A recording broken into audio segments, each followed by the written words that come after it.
5 passengers on board the missing Titan submersible have died in what's been reported as a catastrophic implosion. Pieces of the vessel were found in the search area, bringing an end to a massive international hunt. The submersible went missing on Sunday, less than 2 hours after taking off to explore the Titanic wreckage. Craig Lambinon is a National Sea Rescue Institute spokesperson, and he joins us now. Craig, appreciate your time this afternoon. Just bring us into light, if you will, of what transpired in this tragedy.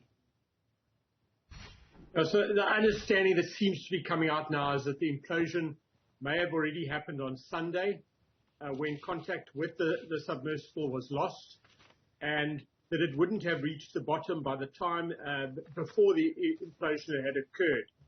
Understandably, this has been an extremely complex search operation headed by the United States Coast Guard, but has really involved the entire world, all services, any government that could lend a hand with any kind of equipment that was either already on the scene or en route to the scene at the fastest possible speed to help with this. But it is understandably a very somber moment, and all thoughts and care for the families left behind. Craig, when a plane crashes, there's something called a yellow box, a black box rather. I say yellow because it is yellow or orange. Now, that alerts everybody to where the vehicle is, or what transpired in the minutes before the accident or implosion in this instance.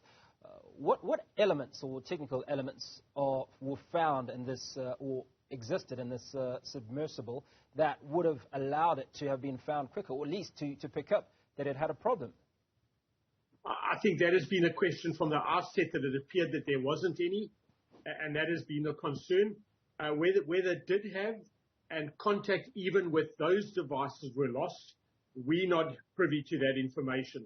We are aware that the emergency service, the US Coast Guard, and everybody involved, physically involved in this, would have kept the family up to speed all of the time during this ordeal. And one can only imagine the gut-wrenching fear that the family have endured for the last 4 days, going on for 5 days now. And all thoughts are with them in this very difficult time.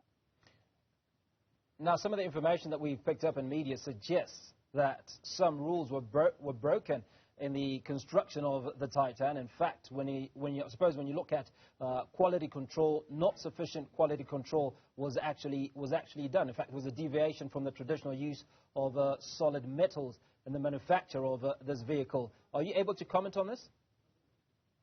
We can't really comment on that, other than what we can say is that there will always be people that, no matter, it's human nature to explore on the edge of the frontier of what hasn't been explored before.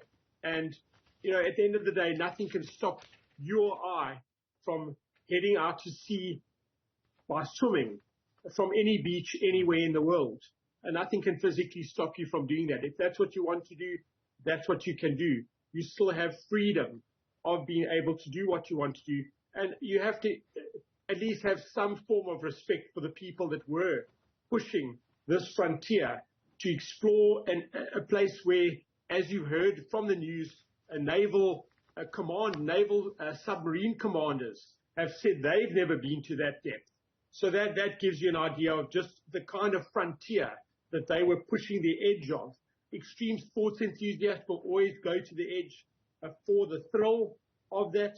It is understandably the emergency services are left to pick up in these types of operations, often very complex, often very dangerous rescue operations.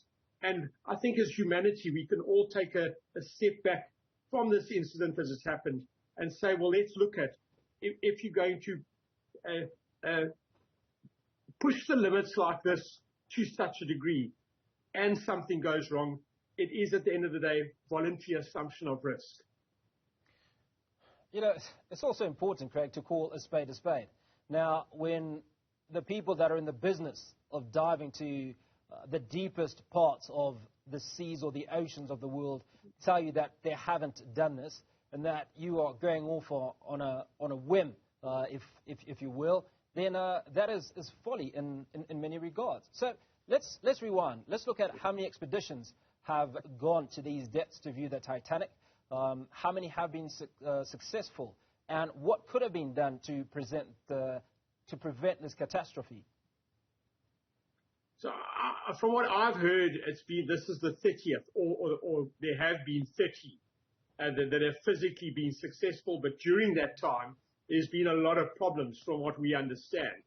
Now, that's not unusual for, a yacht sailing from across the ocean from one place to another, a container vessel going from one place to another. You do try to avoid aircraft taking off and flying with passengers from one country to another.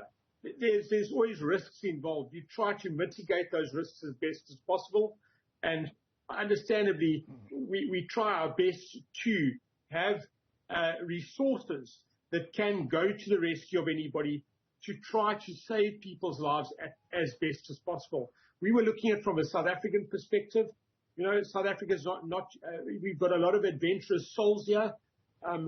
We know that if we can't handle it ourselves as emergency services, from the government level, our Navy, our Air Force, the military, the entire spectrum of the emergency services, we know that we're simply one phone call away to call for any help from anywhere in the world. It likened a bit to that cave rescue in Thailand, MH370, or that French aircraft that disappeared over the Atlantic Ocean. Those are kind of like the precedents of this type of a situation, but you're in territory that's never been, it hasn't been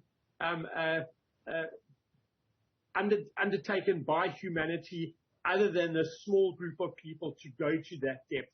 And that makes it quite a unique challenge.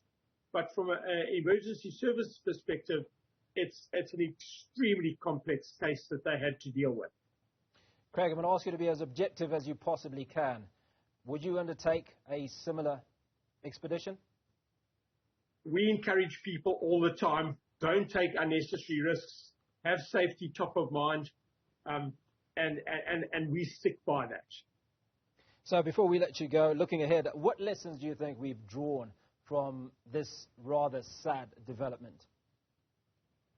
I think that again, it's showcased once again that when people are really in this kind of a dilemma, that the entire world pulls together, humanity as a whole pulls together to come to your aid, irrespective of the cost and at their best possible speed.